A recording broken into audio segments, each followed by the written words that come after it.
Hai cuan lovers, Rita di sini. Menurut artikel ini, September ada bulan terberat buat saham. Nah, kalian setuju apa enggak? Kita akan bahas ya di sini cuan lovers.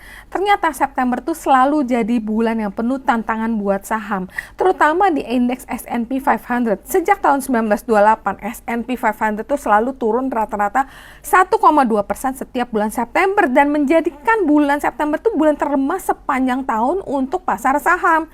Statistik bahkan menunjukkan 56% dari waktu tersebut itu selalu berakhir di zona merah. Dan minggu ini juga investor akan fokus pada laporan inflasi di hari Rabu untuk melihat apakah tekanan harga itu udah mulai berkurang.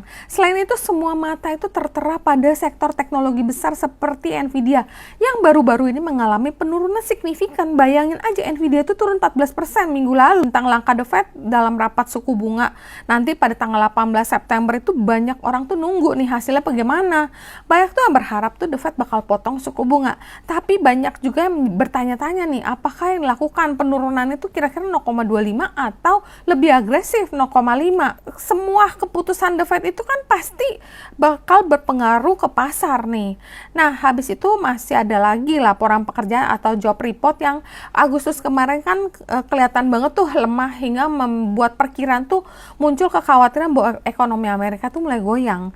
Meskipun pertumbuhan pekerjaan tuh lebih baik daripada bulan sebelumnya dan tingkat pengangguran tuh sedikit menurun. Tapi investor tuh masih ragu tentang stabilitas ekonomi ke depan. Ada yang bilang suku bunga dipotong terlalu banyak malah bakal memperburuk situasi pasar. Bicara soal tren S&P 500 berakhir di zona merah bulan ini bakal jadi September kelima berturut-turut dengan penurunan. Nah, menariknya yang sering disebut namanya adalah September Effect, di mana para trader itu kembali dari liburan musim panas dan mulai menjual saham-saham mereka untuk take profit dan menutup kerugian pajak. Ini yang membuat biasanya tuh saham itu selalu volatile dan saham itu akhirnya berakhir di zona merah. Di tengah kekacauan ini, obligasi Amerika juga selalu jadi pilihan aman nih buat investor kalau pasar lagi gonjang-ganjing.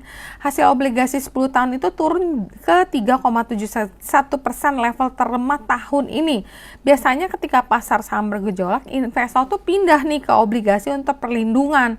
Nah, sektor-sektor defensif seperti consumer staples, utility itu masih bertahan. Sementara sektor teknologi dan AI yang sebelumnya tuh naik kenceng seperti Nvidia malah akhirnya profit taking. Ini menunjukkan bahwa investor tuh lagi cari aman dan milih sektor yang lebih stabil. Jadi apa strategi kalian nih di bulan September? Kalau Indonesia ini kayaknya beda sendiri ya. Ngobrol ya di komen.